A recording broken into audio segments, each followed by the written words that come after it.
they were able to rally back, take an Elder Dragon fight that catapulted them into an explosive game 2, where they may have just been a little bit too afraid to make those moves, but we'll see what they're going to be afraid of in this match as the bans are already firing away, 2 on each side. Right, we see the Zyra, Syndra on blue side, generally the team that has the ability to do targeted bans.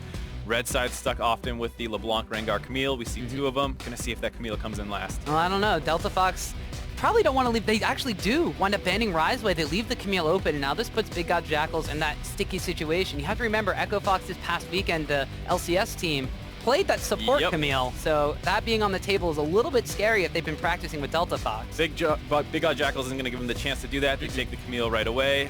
It is one of those champions where you wonder how much experience people really have on it because it's banned all the time in solo queue, all the time in scrims. So we'll get to see if RF Legendary has practice on it, or maybe they flex it somewhere else. We've seen it in the support position. We saw it in the jungle position in Challenger, or the collegiate scene, so it's all over the place. Well, that does mean that Delta Fox is able to take 2 of the characters that they feel are most powerful right after that Camille. They pick up the Kha'Zix, has kind of been a jungle staple so far in Season 7, and they pick that Varus away, who, as you mentioned with the lethality changes, can only be a little bit stronger than he was already. Right, I think those are probably 2 of the best picks that they could have got here, assuming that they, you know, don't want to take anything crazy like a tank early. I think most people are going to wait to see, because of the lethality buffs coming in for a lot of the carries is very nice actually, that generally counter the tanks.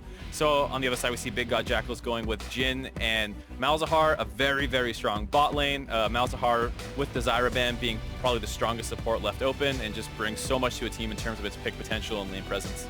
Yeah, and it looks like Delta Fox are potentially looking to pick up a counter top laner here. The Poppy hasn't seen a lot of play unless it's, you know, it's like that third wheel in the Maokai versus Nautilus kind of tank versus tank matchup, but the denial of movement coming out from the W is really something that can stop Camille from those long-range engages upon, you know, the squishy backline. I mean, it is still very difficult, so you have that W to stop her E coming in. And then you also have her ultimate that when she finally comes down, the Poppy can often knock her out of it and hopefully save that carry that's become isolated, but it is still very, very scary to play against the Camille because if you're ever not quite in the right position, she can delete someone instantly. Yeah, so we'll have to see how Delta Fox is going to deal with the Camille. Of course, there's still a jungle pick that Big Gods Jackals needs to pick up in addition to their mid laner, whereas Delta Fox on the opposite side, they picked up one of their solo laners from themselves, and they will have that counter pick in the last phase of this draft here. Does seem like the Misfortune's been banned away by Big Gods Jackals. They don't want that against the Malzahar, but 2 jungle bans from Delta Fox targeted at Wiggly now that that pool's kind of condensed a little bit. Right, I mean, once in the first phase of the draft, if you ever end up with a lopsided where you're not matched up all the way down, generally your second ban phase is targeting one of those advantages, trying to pinch their pool. So with the Kha'Zix locked in, generally considered the strongest jungler behind the Rengar, who's always banned basically. It's pretty common to see if they don't take, you know, the Lee Sin or Rek'Sai right away into it, you ban those out. And they did not actually target the Rek'Sai here. They went the Elise instead, obviously with some scouting, knowing that Big God Jackals, Wiggly prefers that over the Rek'Sai most likely, and they want to get him off of it. Yeah, Wiggly actually had a pretty good game himself last week. Altogether in the series, he was 10, 6, and 8 with a 79% kill participation. Pretty good. Yeah, so pretty good. But they did ban out the Lulu from the side of Big Gods Jackals. That still leaves one of kind of the bigger supports left on the table in the Karma, which Delta Fox is just happy to snatch up. Right, and Lulu did receive some minor changes in this patch, I believe. Bit, the passive as well as the Q mana cost going down. So overall, not huge things to Lulu, but if you already don't like playing Malzahar against Lulu, now there's even more reason to ban it. The Corki comes in, one of the safest mid laners available on this patch. You can take Exhaust, you should be able to make it through basically any laning phase. Has good wave clear, good poke, good damage, scales well in the late game, and overall very safe champion. Yeah, so the Corki, of course, we've seen a lot of players in the LCS, a lot of players overall in competitive play do some very nice things. A lot of high damage coming out from that. In addition to the fact you already have the long range kind of poke coming out from Jhin, kind of synergizes extremely nice. And they're going to be finishing that off with picking up a rather tanky jungler. They were hovering the Ivern, but they decided to go with the tried and true on the Rek'Sai. Right, and the Rek'Sai kind of is the obvious choice there after those bans. It is a champion that is one of the few tank junglers that a lot of people play, so it is nice that they're actually able to get that with the Camille, a more carry-oriented top laner. So even though Delta Fox kind of targeted the Elise away, probably more comfort champion, the Rek'Sai is still a great fit in the comp that Jackals have. And Delta Fox look like they're going to finish off with a Twisted Fate lock-in for that mid lane. Now, Twisted Fate doesn't necessarily have the strongest of lane phases. He does have a decent amount of wave clear to match the Corki in the mid lane, but with the combination with the Kha'Zix, who's going to be able to move around the map extremely fast, especially post level 6. You won't really see him coming with his invisibility. The Twisted Fate Destiny Gate combination is always a big threat on the map, no matter where you are. Right, and it's really nice versus a split pushing carry-oriented top laner like the Camille. You can get up there and try and stop it from snowballing at 6 early, and then once the map starts opening up, it becomes a lot harder to split push versus that TF who might be able to join in and help defend the Poppy at any point. So it just makes it a little bit harder to carry out the game plan that Big Jackals is going for with a pretty obvious 4-1 comp. And now Delta Fox, last time around, they were the ones that played the Katarina and the Corki. They had some very high damage mid laners. DeMonte himself was dealing 32% of his team's overall damage. We'll have to see if this Twisted Fate pickup is going to be something that is kind of relegated to, you know, the wave clear duties in the later stages of the game, or if he is the one that's going to be making plays, because his Katarina in game number 1 versus Team Gates was extremely, extremely strong. Right, totally different style of champion here. Both, you know, still playmakers, but one is that kind of long range, try and catch somebody out in a split push situation, or if the support ever walks a little bit out of position, you know, go and pick them off. But the Katarina a lot more mechanically intensive, a lot more timing based. Like you have to go in at exactly the right time and be able to get your combo off correctly. So not quite as easy as a gold card, wild cards. All right, there's my damage. And there's a lot of, you have to also kind of navigate these extremely carefully, because if you look at the side of Big Gods Jackals, they have the Camille who, you know, in a split push situation, sure, the Twisted Fate might be able to go over there and match, but she's basically a duelist through and through. You also have a lot of catch potential. You have the Corki, if he gets the package, is going to be able to roam around the map and catch people out of position. You have the Jhin and the Malzahar, who have that CC chain combination. We saw Tempo Storm do something similar with the Malzahar and Ashe combination. So if you're looking at on paper with what Big Gods Jackals has, Delta Fox wants to try to roam on them. Big Gods, they have a couple of answers. Right. Well, both these teams, they have a lot of ways to deal with a split pusher. So Big God Jackals, of course, having the Camille, they also have ways to support her without having to rotate all their forces over. Of course, you can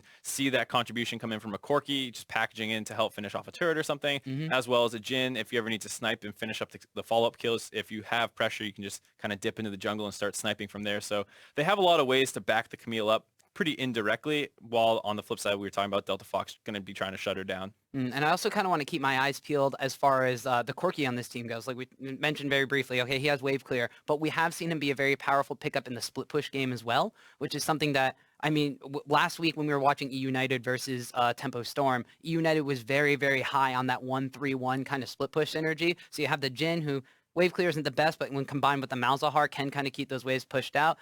Delta Fox was trying to do the same thing against Team Gates last week. They did it extremely slow. They were not necessarily as fast on their rotations, and they needed multiple Baron buffs and multiple Elder Dragons to kind of close it out. Do you think they're going to be able to adapt with the champions they have here? It's hard to say. I mean, TF is one of those champions where if you are going to play slow, this split push style, it can work for you. We see, you know, Echo Fox with Froggen bringing out the That's true. The rapid fire cannon TF, going for that extra range for pickoff and being able to take turrets a little bit easier. You know, maybe it's something that Delta Fox has stolen away from him as well to debut in the challenger scene. So it'll be interesting to see if they actually kind of copy it that much. But that's going to be the big part in the late game, is seeing what they do with that. That'll definitely give them a long-range engage option. I mean, that combined with the Varus ult with the Chain of Corruption, like that might just kind of be the trigger finger that they were looking for, that they just didn't have in their series against Team Gates. As we're about to load up onto the Rift and join us on the rabbit hole as we go down into the first match of the second week of the North American Challenges. Not sure you want to be referring to the challenger scene as Alice in Wonderland, because that gets a little crazy. Anything can happen in the Challenger Series. We've had an Alawi, we've had a Swain, which I guess has bled through into the yeah, LCS. I mean, we saw Looper pick that up, and honestly, I really like what they're able to do with it. Maybe this is kind of a testing grounds that a lot of these teams try out new crazy stuff. The LCS teams see the ideas and poach them away. But one thing we didn't touch on too much in the draft was the fact that Delta Fox did secure themselves a favorable jungle matchup. Generally, Kha'Zix is considered much stronger and might be able to put in a lot of work early. Once again, we're thinking that they're going to heavily target the top side to hold down the Camille, because as much as the Poppy matchup has tools to stop what she wants to do, ultimately she does win that lane still. As we see Wiggly having to burn his flash early. Oh, and a Ghost and a flash afterwards. Grigney and DeMonte really want to get down onto Wiggly, who's already burned his own flash.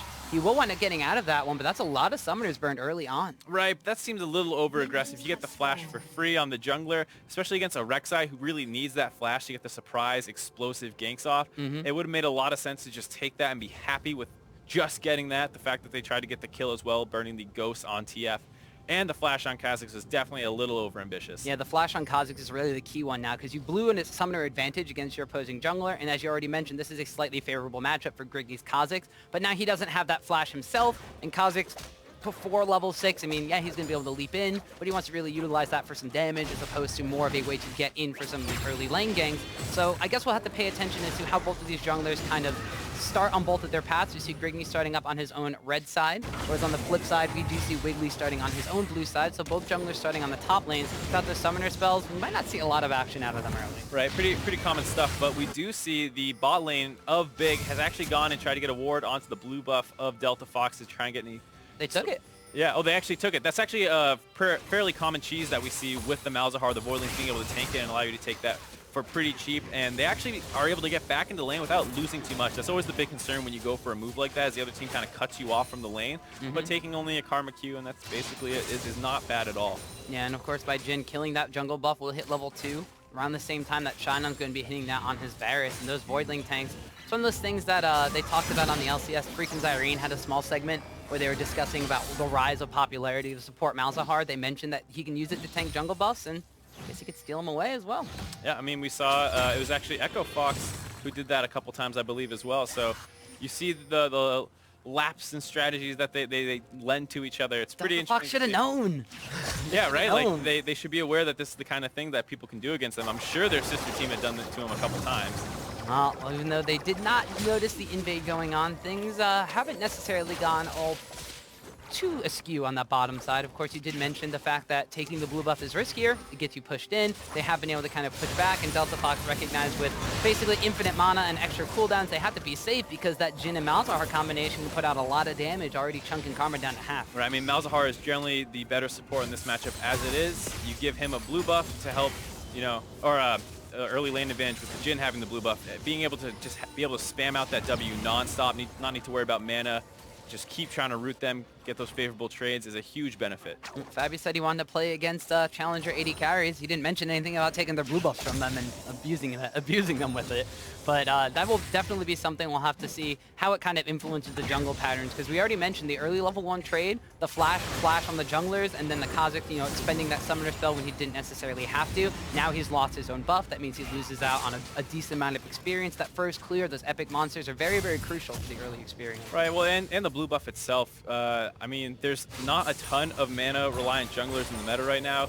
Rengar, not so much. Rek'Sai, not so much. Lee Sin, not so much. But Kha'Zix is one of the few that actually does really want that blue buff. And the fact that he lost it is a bit of a problem, as we see Rek'Sai sitting over the wall. Yeah, Damonte pulled the blue card, has to flash away as soon as Wiggly tunnels over there. So despite losing his own flash at level 1, Wiggly is the first jungler to make something happen on the map and make TF blow his. Right, I mean, being able to get that summoner out is great. His flash is coming up in the next couple minutes. Hopefully he'll be able to see a repeat gank and force that out onto the TF. Convert a kill there. If you're able to hold the TF down, that's actually really, really good for Big Jackals, because you want to stop them from getting the TF onto the map. And if he's, you know, low, dead, no summoners, constantly pushed in by the Corki, he loses a lot more whenever he starts going for those roam plays. Right, and Delta Fox was not known for a lot of their early game aggression, which is something that the Corki at around 8 minutes when the package winds up spawning, they could potentially abuse. Delta Fox like to go for their laning phase, extend that one out a little bit longer before they wound up running around the map and trying to get that 1-3-1 push down in week 1. They had problems when they got to that later stage, but Big Gods Jackals, on the other hand, against Goldcoin United, who they were expected to lose to in a 0-2 situation, they were the ones making moves earlier on the map, especially because of that bottom lane. Right, and I mean, you see that that is one of the places that has a lot of pressure right now on the map. Most of the other lanes farming up fairly evenly. And I mean, the farm is fairly even bottom as well, but they have constantly been shoving in over and over and over again and keeping them pushed up under their turret and have the health advantages. Well, it's funny you mentioned the fact that a lot of these farm advantages are fairly close, because that top lane matchup between the Camille and the Poppy, you think of like a tank matchup versus a carry matchup. We think of like Fiora versus Nautilus, where the Fiora can kind of get some early game advantages. You think of the Poppy versus the Jace, where the Jace kind of smashes that lane face until Poppy gets kind of tanky. It's interesting to see the Poppy trading evenly with the Camille. Right, as we see a huge play coming in bottom. 4 men coming out on the bot lane. Fabi's going to go down quick and easy, followed by Shion as well, but it's going to end up a 2-for-1 for the side of Delta Fox, able to get that TF out of lane, making a play very early. Yeah, my mind was distracted to the top side of the map, but it's Delta Fox. As soon as they hit those level 6s, they get the Destiny Gate combination and the Kazakhs roam, and they capitalize on that very aggressive push from the bottom lane of Big. And, I mean, you see the Corki trying to punish, get some damage down onto the turret, but he's not going to be able to get that much. Just a little tiny bit of chip damage before TF is back in lane, dealing with that minion wave. Yeah, so this is Delta Fox. They may not have made the first move on the map, as that was the flash blown by at level 1. I guess that was theirs anyway. But they may not have made the first gank on the map post level 1 invade, but they are the ones that make something happen early on because of that Twisted Fate pickup in the mid. Right, you see this little almost too easy. The TF cuts off the escape. There's nowhere for them to go. Fabi gets basically chain CC'd. You see the strength in the Malzahar there, able to drop a lot of damage back on the Varus and pick him up, but it's not going to be too great because a second later he's going to go down as well. As we see a small scrap over the red buff. Ultimately, Wiggly's not able to come away with it. Yeah, Gets thwarted. Trying to get a little cheeky and steal away a red buff, but the rest of Delta Fox had gone back and already returned to lane. 2 kills picked up by Grigney in the meantime has meant that he's gone for that Caulfield Warhammer, going to be building up for his Warrior enchantment earlier on, whereas Rek'Sai hasn't really gone back and finished the Cinder Hulk for herself yet. Camille, we did see teleporting back into top lane, has gone back and completed her first item with that Tiamat, gives her a little bit of extra wave clear, a little bit of extra shoving ability before she's most likely going to go for, we've seen a lot of Trinity Force out of Camille. Right, I mean, that's one of the best items on Camille. And what I'm interested to see is if the Poppy decides to not recall, I would expect she's going to blow her own TP getting back to lane here, else you're going to have a lot of pressure against you with the Camille being up a purchase. Yeah, so Poppy is going to wind up getting her own recall off. And I don't really expect all too much to go off in that lane. She actually goes back, picks up Ninja Tabby, teleports immediately back into the lane. So we can already see the interaction between the Poppy Steadfast Presence blocking the Camille hookshot and actually already using the hammer knock up there. Getting a lot of damage trade onto RF Legendary. I don't necessarily know. The flash forward, the hammer slam is there. Is Brandini in range to try to get the charge? One more auto attack, but the challenge is thrown down. Camille's barely going to get out of that one with just a sliver of HP. So lucky that her passive came back up, getting that extra damage reduction, being just what she needed to live through that tower dive. Very, very aggressive play out of Brandini, and I mean, it's pretty surprising to see. You see the mistake of trying to use that hook shot at the Poppy. As soon as you get stuffed by that, you're right against the wall. Sets up a very easy heroic charge, and from there, it's hard to trade back because one of your critical abilities is down. Yeah, and well, Camille, very, very lucky to have gotten out of that one. Not many people can get out alive when you throw down the Hextech Challenge, or the Hextech Ultimatum. I'm going to call it the Octagon. Inside the Octagon. Yeah, there you go. You read my mind on that one. Yeah, maybe it's because we talked about it previously. I don't know about that. No, I don't think we not. have. But now things are settling down just a little bit. Demonte's going to have that blue buff available, gives him the extra CDR. He has the Destiny Gate combination. Going to be building towards a Rod of Ages, which he has just picked up right now, which means, of course, that Twisted Fate could be a little bit tankier as he scales later and later into the stages of this game, but he still has that effectiveness coming out from that roam. Corki has the package right now, so if there is a roam in the next couple of seconds, he'll be able to match it, but unfortunately for Corki, his package does not last as long as Twisted Fate can hold on to his ultimate. Right, and the fact that Twisted Fate was able to pick up that Rod of Ages pre-10 minutes shows that he is pretty on track to become a threat throughout the course of this game. And it is hard for him to get the push versus the Corki, but at any point he can decide, I'll let you get this wave in, it's not a big deal. But, I mean, good job by Pekin Wolf keeping the pressure up here, getting the turret down to about half. Depending on how the next roam goes, it's pretty common to see teams say, okay, I can't match you, even with the package, I'm just not going to bother. As soon as I know that you're trying to make a play somewhere else, I'll call my jungler mid and we'll just push this turret down. It's easier than trying to figure out where the TF's going all the time and match him, and sometimes even more rewarding. The second use of the package, extra wave clear.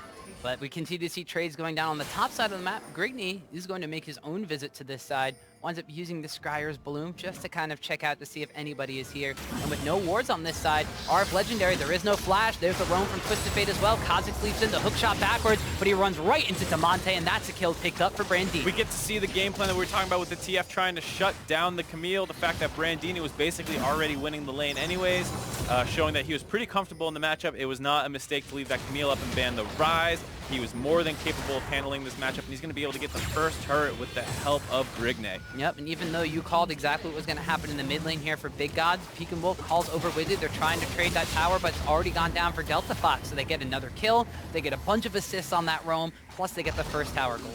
Right, it's going to be a huge influx for Delta Fox, who are already winning.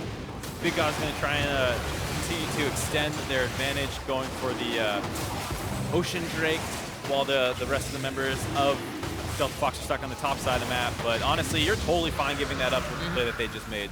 And it's not a bad consolation prize for Big Gods either. It's very good knowledge to know that, hey, their jungler and their top laner are just taking that tower top side. They still have to recall. There's no way they're going to be down here. We might as well take this for free. Their bottom lane is still shoving extremely aggressive, already with about a 10 CS advantage over Shinon Varus on the opposite side, who is looking like he's going for that more lethality-focused build here. He's picked up the Tear of the Goddess, so very reminiscent of the old mid-lane Varus builds.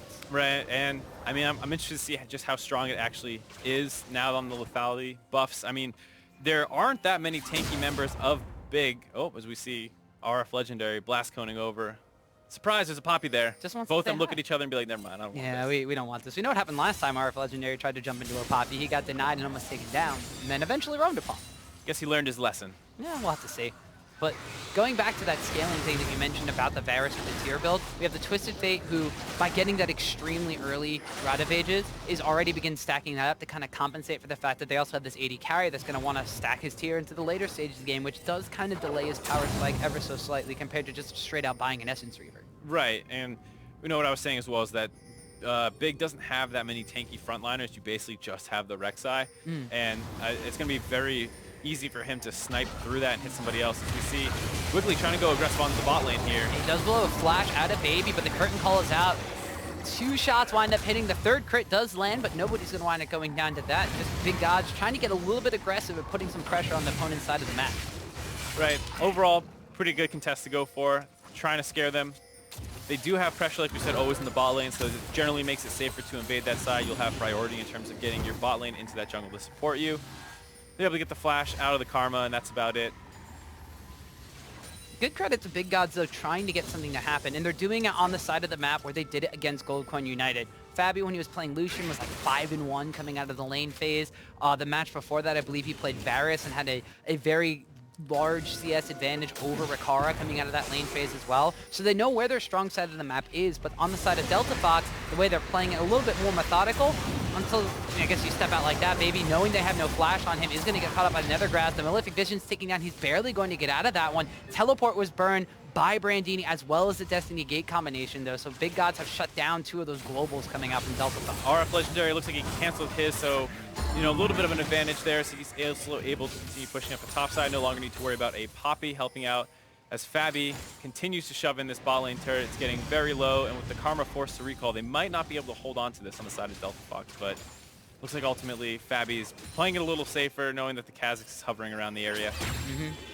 With Grigny kind of being called down to the bot lane just to kind of play bodyguard duties on the bottom side of the map. And this is, I mean, like as we were just saying, Big Gods had the strong side of the map on the bottom side during their first best of 2 against Goldcoin United. They're trying to play around those strengths already. They haven't necessarily gotten the same kinds of advantages. Fabi only has an assist. He had wound up going to first blood in the first gank of the game.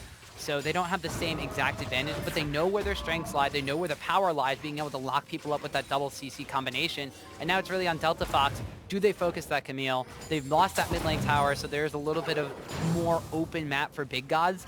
How do they shut down a potential Corki roam come the next package, which will be up in about another minute? I mean, it's going to be pretty hard to do. The Corki's going to have priority for most of the time in this laning phase. He has.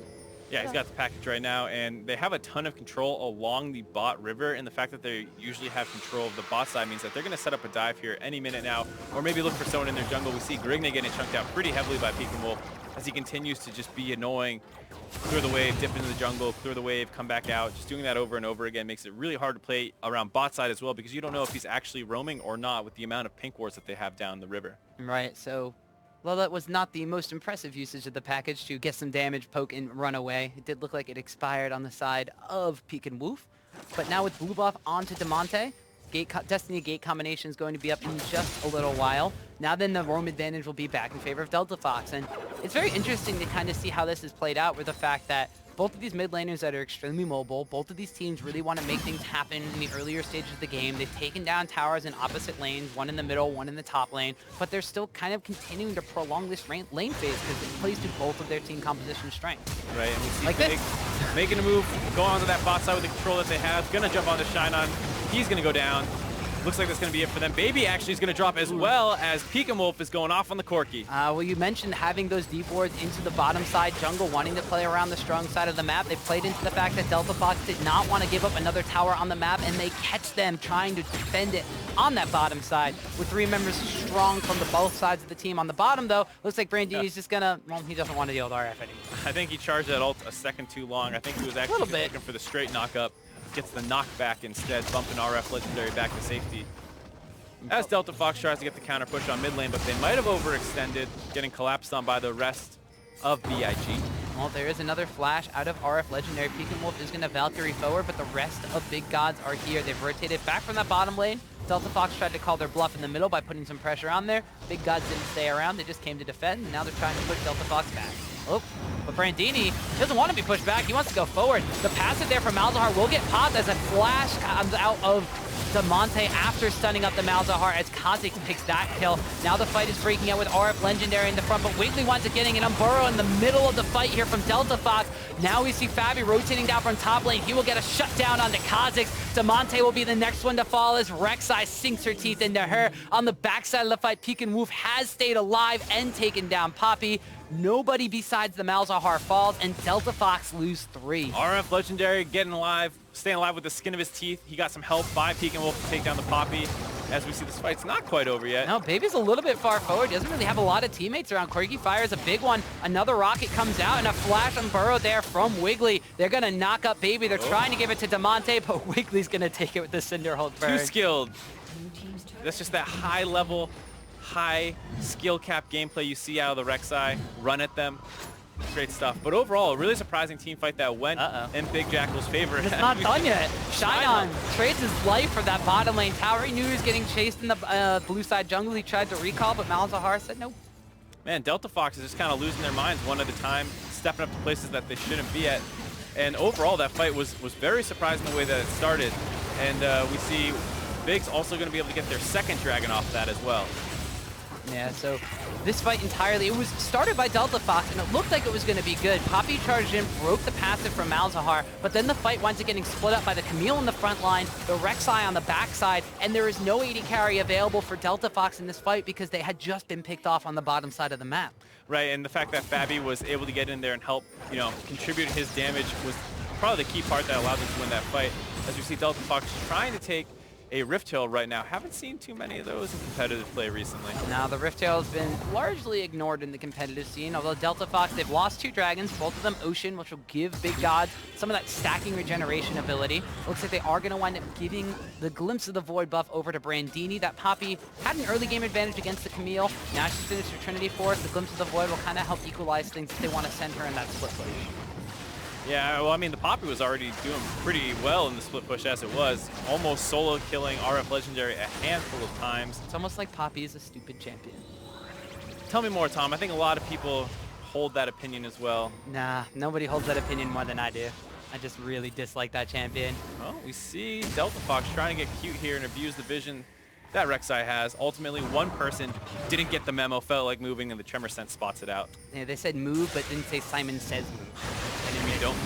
Well, don't move, I guess, yeah. Well, don't move is what's going to happen right there as Bayano tries to lock them up, but Shinon's going to be the one that gets the kill. The curtain call is out from Jin, trying to get some damage down the back line and save Wiggly, but he will go down to Grigny. Baby's dropped extremely low. RF Legendary tries the hookshot over the wall, but he throws down the challenge. Grigny gets stuck in the octagon, and he gets knocked down. Now that Wolf has joined the fray, things are gone a little bit topsy-turvy for Delta Fox. Wolf picks up his second kill of the fight there as Poppy goes down. 5-0-4 on the Corki. They're still chasing after Delta Fox. Extremely low HP bars. Poke coming out from all sides. Looks like they're trying to play the biggest game of dodgeball possible, but it's going to be Big that wind up getting them out first. 3 more kills picked up, and ace for Big Gods. Huge plays there on the side of Big Gods. We get to see just how strong Camille can be when she's not focused down too quickly. We also saw a great Edge of Night actually out of Fabi, who was able to stop the gold car from stunning him when he was fighting the TF. That was a huge play as well. Overall, very well played team fight out of Big, and we'll take another look at it.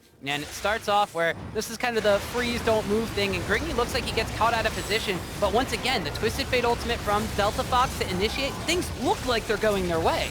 Right, and I mean, ultimately, Wiggly's going to take a ton of damage and focus from the team as You know, Big's able to trade a lot of damage back with the Corki on the backside, just poking away, getting the squishier members low. Poppy whiffs the ultimate, which keeps Pekin Wolf in the fight. He's able to realize that, okay, I can't keep chasing there. I'll change my focus onto Poppy. The damage dealers were the ones who were left alive, both the top, mid, and AD carry for Big. We're mostly untouched throughout this fight, and they're able to collapse and finish these guys off. Yeah, and as you saw here, it was just basically who can hit who with skill shots before the rest of Big Gods winds up catching up. Fabi with that crit already charged. Trying not to even have that much health, but being able to clean up on all of those kills right there. This is Big Gods Jackals just being able to continuously turn around these engages. They're not even, it's not even a question anymore of who's going to be the ones that make the moves happen on the map. Instead, it's Delta Fox making a move and Big Gods Jackals turning it around. Right, and now Big Gods Jackals has grabbed the gold lead by pretty considerable margin, up to almost 4K. And not just happy with the gold lead, they want to take the blue buff away as well. Yeah, and a lot of that's actually coming to that Corki versus Twisted Fate matchup. We mentioned before 5-0-4, now 5-0-6 for Pekin Wolf. Has a large gold advantage, almost 2,000 in and of himself, which is making up almost half of the lead that Big Gods has right now. RF Legendary as well, having a lead over the Poppy, and we see them trying to make a play onto TF, ultimately not going to be able to do so. He's going to get stunned up under turret. He gets really low. Yeah, and actually a flash forward. The Void Spikes come out, forces the flash from RF Legendary. The Destiny comes out, but is there going to be a gate to follow? It looks like they decide to go towards the mid lane where Fabi's kind of been caught all by his lonesome with Biano. So they start the fight on the bot lane, they rotate to the mid lane, and they pick up 2 kills for Delta Fox. Right, just a big overextension by Big. The fact that they thought they could make a play on the bot side of the map. RF Legendary goes down. He has to flash out for basically no reason, trying to tunnel too hard on the TF, who's unable to go mid and join the fight that was happening there. Yeah, and that's going to result in a tower going down for Delta Fox. The knockup is there from Poppy, as it looks like the rest of Big Gods are trying to run away from what Delta Fox is applying pressure into their mid lane right now. They've already taken 1 outer tower, but it looks like they're going to be content with that and backing off. They know that their bottom lane is spawning. It's one of the things that you don't always see in the challenger scene, being content with what you get. I guess they learned their lesson from level 1 after blowing those flashes for no reason. Or for the fight just beforehand in top lane, where they tried to catch out more and teleport in, and it wound up collapsing and ending in an ace for them. But Delta Fox, they're able to just jump back from that one. They did suffer a loss just before that in the fight in the top lane, but then they utilized those globals to go for an aggressive move and rotate towards the mid lane. But now they're not available for this Baron take. The teleport not yet available for Poppy. There is a ward on it from the side of Delta Fox, so Big Gods Jackals are spotted while doing this, but it's dropped extremely low already, below 2,000 health. Oh! Jin Crit and the Smite come out. It's going to go over. Meanwhile, the challenge has been thrown down on the opposite side as RF Legendary will fall. Malzahar has also fallen, and even though Big Gods has gotten the Baron, they're not getting out with their lives, Mark. Grigny's going to go down to a crit from Fabi, but he's the only one on his team left alive. And he's going to get chased down by Baby here. Going to get the tether off onto him, holding him in place for the rest of the team to clean him up with an ace. See, that's why I don't like Poppy. You already can't move, and she forces you against the wall and just kills you. Yeah, that's not too fun. I was actually really surprised with the way that BIG did that Baron. It's a really smart call to send RF Legendary over the wall. You get to trap the jungler in the Octagon, and they can't actually go for a smite contest at that point. So a really smart play, but rather than taking the Baron and backing off, we get to see another team not knowing the lesson of when enough is enough. Don't take that fight, sacrifice the Camille. It sucks that you're not going to have the Baron buff on her in order to use that split push to its fullest potential, but you should just be happy with the fact that you got the Baron buff. Ultimately, they give up all their lives trying to protect her and actually win that fight. And we see RF Legendary getting caught out once again. Yeah, he teleported in for this one. It looked like they wanted to try to force because Delta Fox still had not gone back, but the Twisted Fate Destiny Gate wasn't there for the Baron fight. That means it's up now, and they catch out RF Legendary just like they did over the wall here. Right, and so this is what I was talking about. It's really awesome to see the Camille used this way, able to go over the wall, stun up the Kha'Zix, trap him in there so he can't get the thing. Get the Baron smite, but then for some reason Wiggly goes over the wall as well. That leaves his back line to get fought by the TF. He tries to flash back over. TF's still there, and you know, they just totally break up their formation, allowing them all to get picked off one at a time rather than as a team and unit backing out into the jungle, and they give up the entire Baron buff that they just worked so hard to get. Pekin Wolf tried to go over that wall as well with the Valkyrie, but fell a little bit short. So I don't know if it would have necessarily changed the equation having the Corki in the back line with the Rek'Sai. Probably a little bit easier to kill the Corki if he's directly in the face of your carries, but that was just, like you said, another overextension from Big Gods. Instead of sacrificing the Camille, they sacrificed their Baron buff. They sacrificed the Camille again when they tried to contest the Mountain Drake, and now all of a sudden when they had a 4,000 gold advantage, it shrunk, and now it's only 1,000. Right, and Delta Fox did get that Mountain Drake as well. arguably going to be more useful in the late game now, as opposed to the 2 Ocean Dragons on the side of Big Jackals. And, I mean, Big isn't done yet. They're still pushing up as a unit, going straight up this mid lane. There's no clear objectives to fight over, so I'm surprised to see them so grouped up and focused on pushing like this, but TF is split to the top side, so maybe they think they can get something done here. Well, TF does have his Destiny Gate combination available, so he can potentially port in if a fight does break out. This mid lane tower, though, is taking a lot of damage. Both Corki and Jin are going to be able to poke away at them while dealing damage to that tower, and it will wind up going down in favor of Big Gods Jackals. No Baron buff on them means they can't really push any further, but they have learned this time and are backing away. I'm actually surprised that kind of worked given the fact that they were against Avaris. I would have thought Shinon would have been able to handle a lot of wave clear there with the help of Kha'Zix and Karma being able to shoot their abilities in there as well, but it was actually not enough wave clear, and they're able to take the turret on the side of Big Gods. Well, both of those AD carries have gone for that pretty much full lethality build. We have the Ghost Blade, Mana Mune, and the Edge of Night picked up by Shinon. On the flip side, replace the Mana Mune with a Dusk Blade of Drakthar for Fabi's Jin. Both of those AD carries are going to be definitely hitting a lot of these champions for a large amount of damage. The Poppy, though, a little bit tough. Iceborne Gauntlets, Ninja Tabby, Sunfire Arcade going to be a little bit more resistant to some of these more lethally built AD carries. Yeah, that was a cute little pun there. Thank you. I am full of them. Yeah, and we see that despite getting priority in 2 lanes, they're not actually able to rotate over and take that turret. Delta Fox going to back off here. Not able to do anything with the TF that was split pushing in the top lane. And I assume we're going to see a little bit of a lull here as both teams struggle to get much done with no neutral objectives on the map to force people near, and as well as having a lot of champions that like spreading out to do stuff. Well, that's going to mean that so far this game, when there hasn't been a neutral objective to fight over, it's usually one of the teams trying to catch somebody in a precarious position. RF Legendary himself has been caught out at least twice this game. There was the one in the top lane and the one post-Baron fight where he was over by the Mountain Dragon pit. He teleported in, was caught out all by himself. But on the flip side, Delta Fox have been caught with their pants down themselves, even just between their own 2 towers. So it's really going to be, where do these teams move from here? Both of them we can expect to take it a little bit safer considering some of these missteps they've had. But this was Delta Fox's kind of Achilles heel in their first week matches. They took the game extremely slow. At that point in time, they had a gold lead, but this time they have a deficit. Yeah, the big problem, of course, is the fact that they did not go the rapid fire cannon TF, did not learn from their homie Froggen, telling them how to play it. That's the only reason I can really think of that they're down now. Is that the entire answer to Delta Fox's composition? Instead of picking up a Death Cap or a Luden's Echo or whatever Damonte is going to build into next, if he builds a rapid fire cannon... Game over. Game over. Instantly win. Drop that 2,600 gold on the win now button. I would bet 2,600 gold on that not.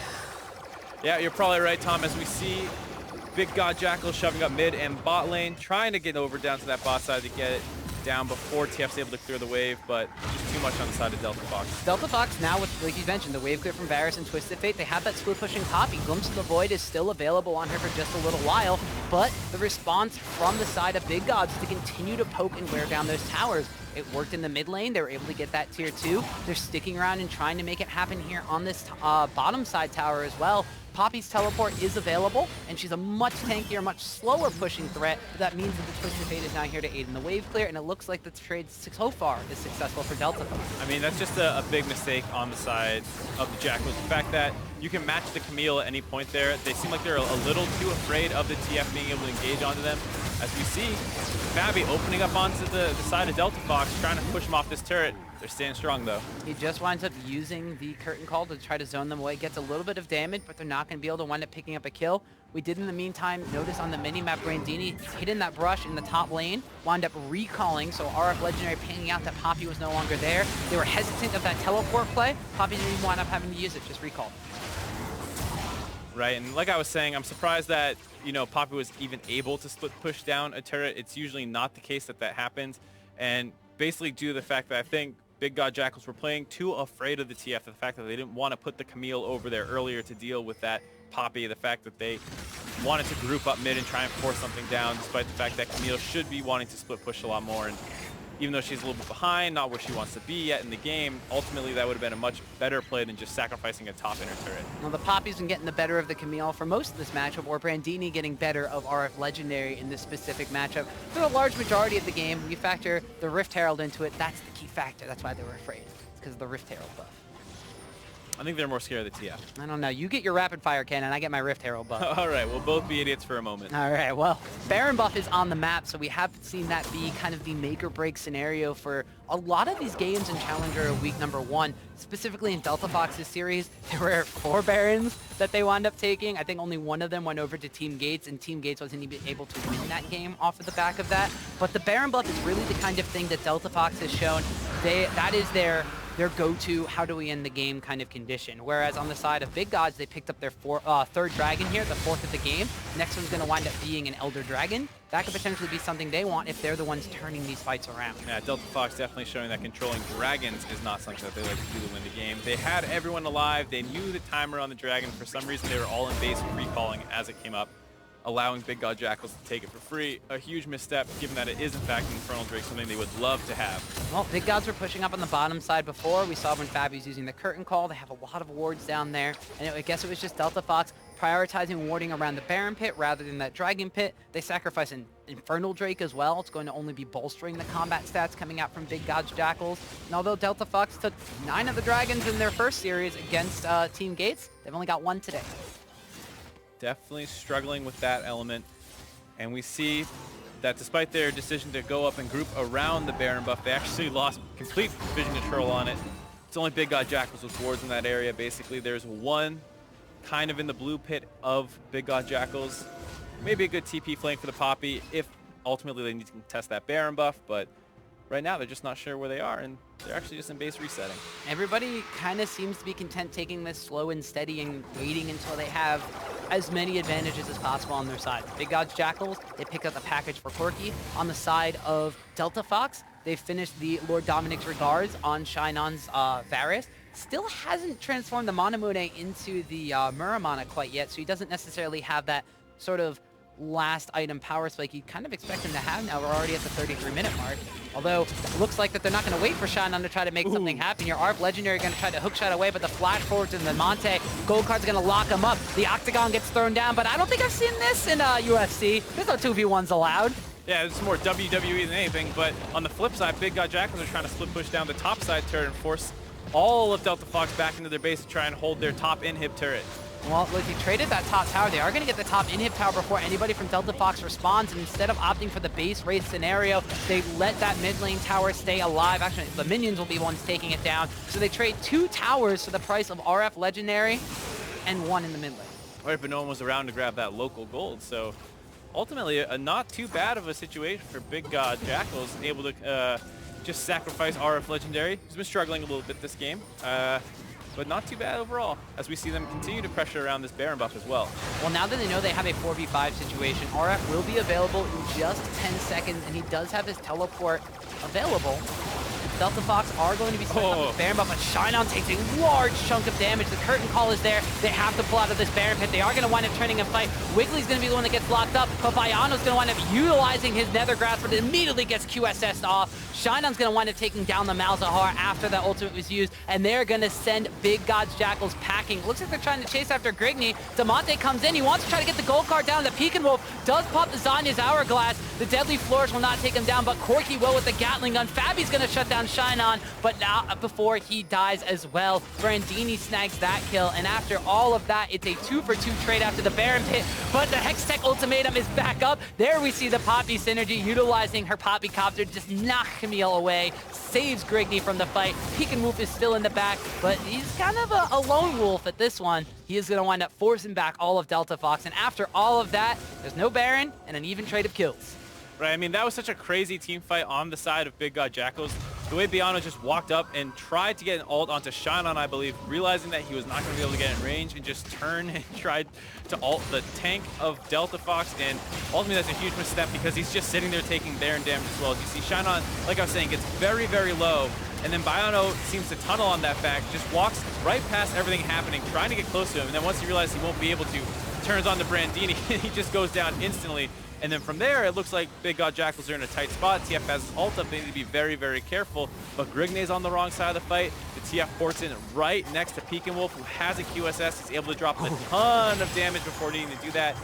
And then we see, you know, he gets collapsed on. He goes down. And Fabi, despite getting a 1v3 turned on him, he's actually able to trade 1 kill back. Yeah, and that was just another kind of case of Delta Fox over chasing just a little bit. Grigney, I mean, I guess they need to save their jungler in this situation if they want to have any hopes of turning into Baron, so they utilize Poppycopter to keep Camille and Rek'Sai. He's running home. There. You know, somebody eventually is going to point out that our octagon is actually a hexagon. No, Twitch chat can't count that high. Can't count past. Octagon has more sides than a hexagon. Yeah, I know. They can't count it past like 3. Oh, That's what I'm saying. They don't even, probably don't even know what an octagon is, Tom. I don't know, but I see Twitch chat spam 1, 2, 3 every now and then, but I never see 4. Exactly my point. Yeah, well, now Delta Fox, everything's kind of reset for them. They lost out on a trade. They tried to make something happen while pushing in the mid lane. They lost out on that top inhibitor, but now it's going to be the side of Big Gods Jackals tries to make something happen. They go into Grigney, and they are going to be able to pick him up after the Nether Grasp is used, and that's crucial because that's the jungler down with Baron alive. They still need to play this situation out pretty well in order to get this Baron buff without losing any extra members. It looks like Delta Fox is dealing with the minion wave first. If they don't get over here quickly, this might actually just go down for free. Yeah, the Baron buff already down at 5,000 HP. It is absolutely melting, and there's nothing to contest from the side of Delta Fox. They are going to utilize the Poppy split push in the bottom side of the map, but now that's another Baron picked up by Big Gods. This time they get to keep it. Right, and Brandini actually started channeling his TP in behind to maybe try and contest the Baron buff until they realized they were way too late, and he actually ended up canceling that, losing his TP advantage that he did have over RF Legendary for a little bit. Now Delta Fox are posturing for the Elder Dragon. It's not the buff they would have wanted to take, considering they only have one of their own, but they do need to deny it from Big Gods and try to waste their Baron buff here. Damonte's going to get sniped out by the Curtain Call, and it's going to be Davey that goes down. Most damage, That 1,200.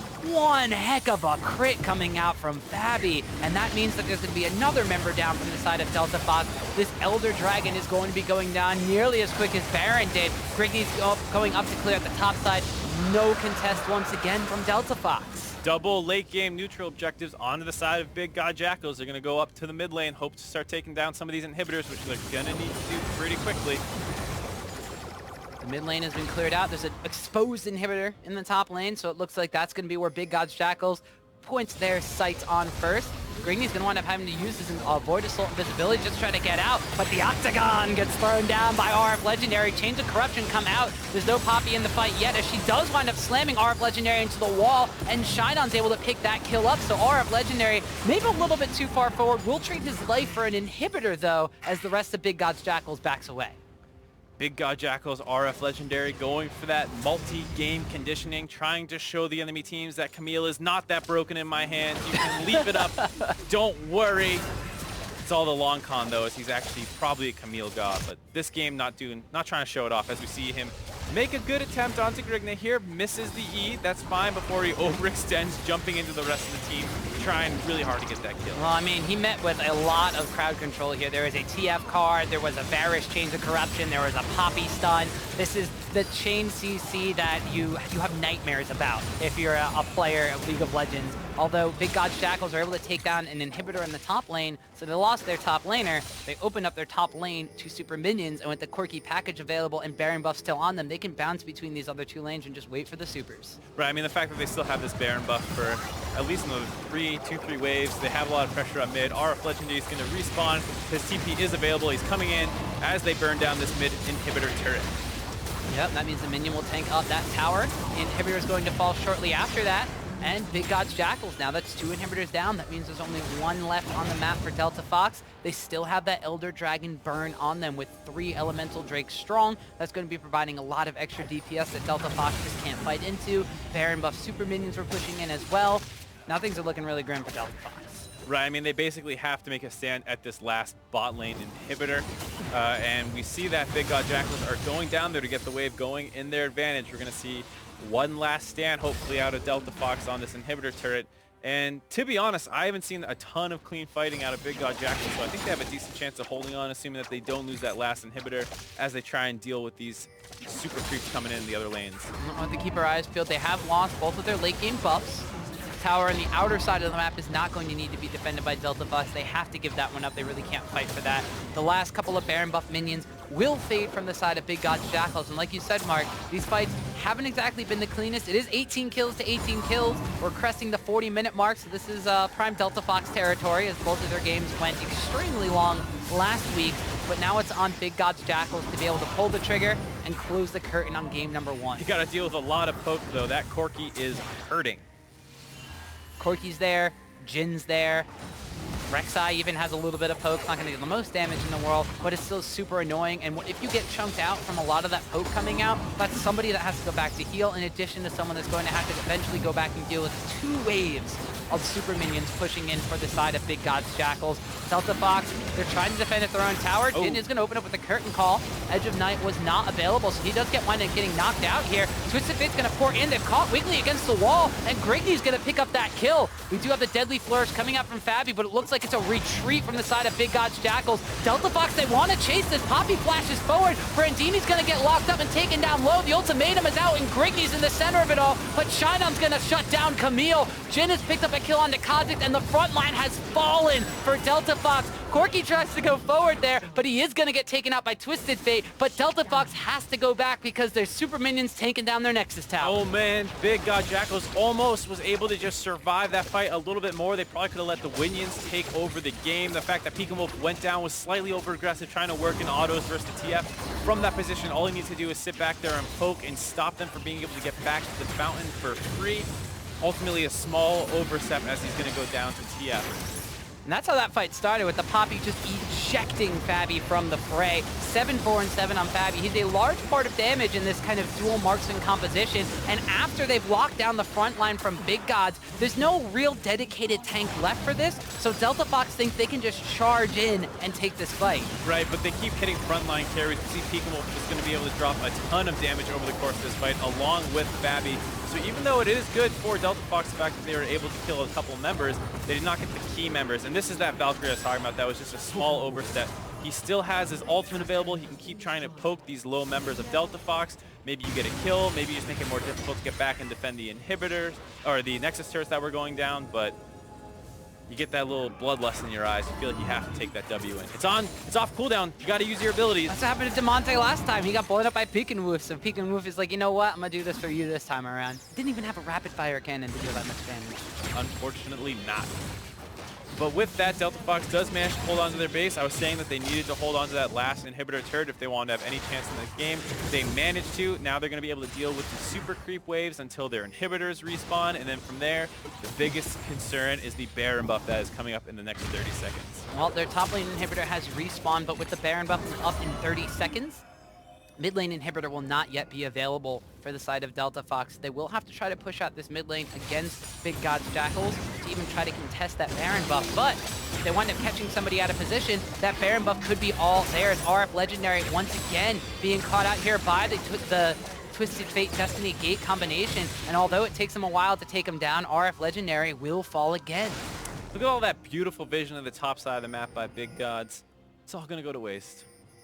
Just because you got picked in the bot lane. Yeah, and there is a 48-second death timer on Camille still. We are at the 44-minute mark, and everybody's pretty much hitting like those late-game builds. There's not going to be a ton of space left for extra wards unless you are the supports. There's not going to be a lot of control wards coming out from basically anybody. If you look down the line, QSSs are occupying slots from the side of Delta Fox. RF Legendary is the only one on his team who doesn't have every single one of his item slots filled up. So you're getting into this point of the game where everybody's basically as strong as they're going to get, and it is going to be very crucial to the team that has the superior vision, has the ability to force the fight that is in their favor to try to turn this around. Looks like Big Gods Jackals are using that curtain call just to dissuade Delta Fox from trying to go in and get some of that forward Baron vision. They have the Corki package available as well, but Delta Fox, they stalled long enough to get that inhibitor.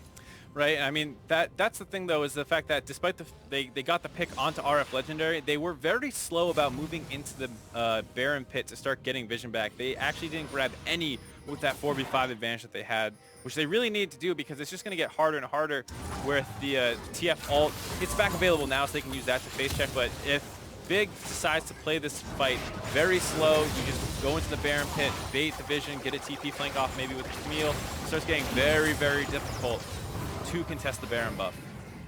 And if you look at the side of Big God Jackals, they are going to be pushing up that top side of the map with RF Legendary now. It's on the Baron side of the map, so it's a little bit more difficult to catch them out if they're going to be dancing around that Baron pit to begin with, but it's also threatening one of the exposed inhibitors from the side of Delta Fox, unlike the one that still had a tower on the bottom side of the map. So that's going to be a little bit more push and pull in this kind of Baron tug of war that's going on, forcing Delta Fox to have to deal with those minions. right? They're sending the Rek'Sai right now to split push down the bot lane. He doesn't actually have tunnels on the top side of the map, so this is a little risky to do because he can't go and reinforce his team if the TF decides to port and start a fight right now. But it looks like they're just going to try and bait around here. DeltaFox not fighting on that. No, the Destiny has been used. The gate has been popped, and that's going to be Twisted Fate going in fairly deep. Damonte tries to get a crit on the Fabi, but he's going to QSS, actually Edge of Night that one away. It was the Mercurial Scimitar that got popped to crap that gold card, and now the fight is 4v5 in favor of Big Gods, but Poppy ejects absolutely everybody. But that's one of the main carries, one of the main sources of wave clear down for DeltaFox. Right, and you see just how hard it is to play tip as the fight actually continues. Ooh, the Big unfurl Gods on the Shinon. Shinon is down. There's 2 wave clear threats completely gone. They're chasing down onto a low HP Brandini and a half HP Grigny. Looks like that the Guardian Angel is going to be popped for Poppy, and this could be GG for BIG. Poppy winds up falling. Grigny's got no HP left. There's 2 exposed inhibitors, still 4 members from the side of Big, and it looks like they're going for that last Nexus tower. It's just a small overextension by Damonte trying to get the pick off, but the Malzahar comes in, able to ult him and stop him from being able to one-shot Fabi. Fabi stays alive over the course of that fight, and then Big Gods are able to chase down through, pick up a couple more kills, and close the game out. Yeah, so that's going to be game number 1 going into the favor of Big Gods Jackals. It wasn't the easiest game for them. They had advantages in the early game. They were trying to make things happen post level 6 with the TF roams that they gave up first blood for. They were able to stabilize more into the mid game. They went for risky bearing calls, and eventually, 40 some odd minutes later, they were able to take it. Right, but it was not a clean game from either side here. There were very clear moments where each team had the advantage before making an overstep and just thinking that they can get a little bit more, and then get punished very, very hard from it. Right, and DeltaFox, well, they are no longer undefeated in the Challenger Series, did show that they can still kind of stall things out. They can go for the later stages of the game. Unfortunately for them, whereas they were able to do so against Team Gates, who played a little bit more of a looser kind of solo queue style where those Baron fights are a little bit more messy. When they went up against Big Gods Jackals, you were pointing out how much vision they had down by the Baron pit, how DeltaFox wasn't able to clear it out. They kept getting caught out when they were the ones trying to catch people out. Right, and I think that was the big problem, was that vision control, the fact that they almost never knew exactly where Big God Jackals were. It makes it really hard to know when someone's actually isolated. So you can pop that TF ult, think you can jump onto Fabi, but you have to understand that the rest of the team is there. And then they were a little slow pulling on the trigger on it, the fact that Rek'Sai was able to get back up from the bot lane where he was split pushing initially. Right, well, Big Gods, they broke away with a lead a little bit earlier on in this game. At about 17 minutes, they wound up getting a very favorable engagement for themselves. And this was one that was started by DeltaFox, and this kind of became a trend for the game. Right, I mean, the big thing here is the fact that they're not able to finish off the Camille. They end up focusing a lot of resources down onto RF Legendary. Poppy is going to focus him as the backline starts getting zoned away by Wiggly, and Fabi has wrapped around to join that part of the fight. As we see, once again, Poppy not able to actually finish off RF Legendary. He flashed after, going to go down as well. So they end up losing this fight on both the backline of Big that they were trying to focus down, as well as their own backline getting soloed out by Fabi and Wiggly. Yeah, and even though they were able to really turn around a lot of these fights that DeltaFox had started originally, Big Gods, it was not a very clean game for themselves. DeltaFox was able to close the gap with a risky bearing call that was made by Big Gods Jackals. It was only 23 minutes into the game. It was a good call considering where DeltaFox was on the map, but the follow-up afterwards is where it fell apart. Right here, they have the chance to all just run out to the top side of the map, but instead they go over the wall and try and win this fight as well. Obviously, RF Legendary had sacrificed himself to secure the Baron buff. There's no reason for Wiggly to tunnel over, and then Corki runs into the Baron pit to try and get damage over the wall. He goes down as well, and now everyone's dead, and Fabi's left alone trying to run for his life, but Brandini says that's not going to happen. No, the Poppy forced him against the wall. They shut him down. They wind up getting the ace, but still, that was DeltaFox turning the fight around at 23 minutes. The game lasted another 21 and a half minutes. Before that, both of these teams, they have a lot of things that they kind of need to streamline moving into game number 2 here, because both of them are just letting things kind of go on for a little bit too long, getting a little bit too greedy. Right, I think that's exactly the word for it, and it's something you see a lot in the Challenger scene where you have these two different team comps. Both of them, for the most part, know what they want to do with it, but as soon as it starts getting to those difficult decisions where, okay, we back out now, or we push for a little bit more, that's where they show their inexperience compared to the LCS scene. Yeah, and this is, both of these team compositions kind of had a little, not necessarily a full like pick composition. Delta Fox had a little bit more of the Twisted Fate capabilities. They had the Varus, the Chain of Corruption, when they could lock people down. And this is, of course, very reminiscent of what Guildcoin United tried to do in their second game in week number 1, drawn a blank. They played it against Big Gods Jackals. So Big Gods kind of had the idea of like, hey, if they don't know how to specifically utilize this composition, we're going to be able to pick apart kind of like the weaker spots. We saw Varus getting caught out a couple of times. We saw Twisted Fate with some very eager Destiny Gate usage in the end stages of the game. They were able to just pick off who was out of position. Right, and I mean, on the flip side, you have to look at RF Legendary, the fact that he got the Camille pick, and honestly didn't do a ton with it. There were some fights where he showed that he understands what the champion can do, like that Baron situation, but there was a lot of times where he also overestimated what the champion could do, and he finds himself in the middle of the entire enemy team going down for free, basically. We'll have to see if that winds up being a pick or a ban in this second game of the series. We're going to take a quick break. When we come back, it's going to be game number 2 between Big Gods Jackals and Delta Fox. You're watching the NA Challenger Series.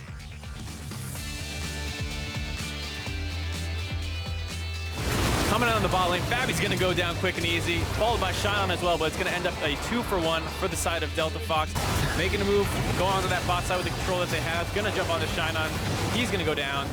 Looks like that's going to be it for them. Baby actually is going to drop as well. Malzahar has also fallen, and even though Big Gods has gotten the Baron, they're not getting out with their lives, Mark. Grigny's going to go down to a crit from Fabi, but he's the only one on his team left alive. Damonte comes in. He wants to try to get the gold card down. The Pekin Wolf does pop the Zanya's Hourglass. The Deadly Flourish will not take him down, but Corki will with the Gatling gun. Fabi's going to shut down Shinon. Delta Fox, they want to chase this. Poppy flashes forward. Brandini's going to get locked up and taken down low. The ultimatum is out, and Grigny's in the center of it all. But Shinon's gonna shut down Camille. Jin has picked up a kill on the Kha'Zix, and the front line has fallen for Delta.